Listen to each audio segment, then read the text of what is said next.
কলকাতার আকাশে যেন হঠাৎই জমে উঠেছে কালো মেঘ। তবে মেঘ প্রকৃতির নয়, রাজনীতির।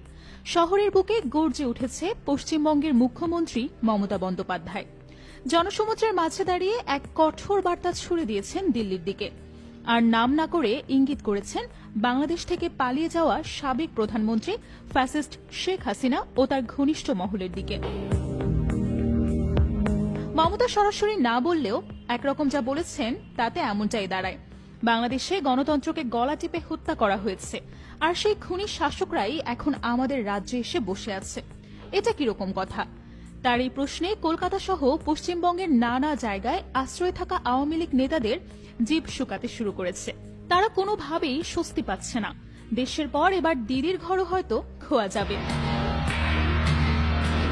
হলদে শাড়ি আর সাদা চপ্পল পরে মঞ্চে দাঁড়ানো মমতার কণ্ঠে ছিল ক্ষোভ, ছুড়েছেন চ্যালেঞ্জ। তিনি বলেন, আমি কারো নাম নেইনি, কিন্তু সবাই জানে কে বা কারা এসেছে। দিল্লির নির্দেশে কিছু লোক এখন পশ্চিমবঙ্গে সরকারি অতিথির মর্যাদা পাচ্ছে, কিন্তু আমি বলে দিচ্ছি, বাংলা কখনো খুনিদের আশ্রয়স্থল হবে না।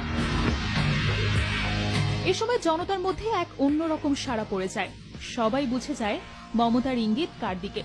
সাম্প্রতিক সময়ে বাংলাদেশের আলোচিত জুলাই আন্দোলনের সময় ছাত্র জনতার উপর গুলির নির্দেশ দেওয়া, বিরোধী নেতাদের গুম করা এবং বাক স্বাধীনতা দমন, এই সব ঘটনায় অভিযুক্ত শেখ হাসিনা দেশ ছাড়তে বাধ্য হন। ভারতের কেন্দ্রীয় সরকার তাদের আশ্রয় দিলে বিতর্কের আগুন জ্বলে পশ্চিমবঙ্গে। কলকাতার রাজপথে চলছে কানাঘুষো। হাসিনার সঙ্গে এসেছেন তার বোন শেখ রেহানা, আওয়ামী লীগ ও ছাত্রলীগের বহু নেতা, যারা এখন দিল্লি ও কলকাতার হোটেল এবং অতিথিশালায় অবস্থান করছেন। ভারতীয় টেলিভিশনেও তাদের বক্তব্য প্রচার হচ্ছে, যা দেখে ক্ষুব্ধ হচ্ছেন অনেকেই।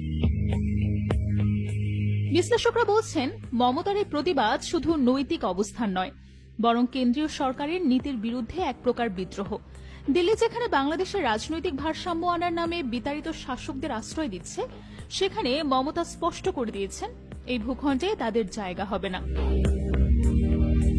একজন রাজনৈতিক ভাষ্যকার মন্তব্য করেছেন, এটা নিছকে আশ্রয় নয়, এটা এক ধরনের ভূ রাজনৈতিক খেলা।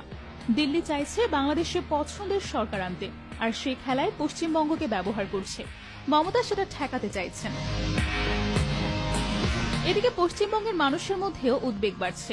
গণতন্ত্রে বিশ্বাসী জনগণের প্রশ্ন, কেন ভারতের মাটিতে মানবাধিকার লঙ্ঘনকারী, গণহত্যার দায়ে অভিযুক্ত একজন নেত্রীকে জায়গা দেওয়া হচ্ছে? এটা কি কূটনৈতিক সৌজন্য, নাকি আন্তর্জাতিক রাজনীতির অদৃশ্য যুক্তি?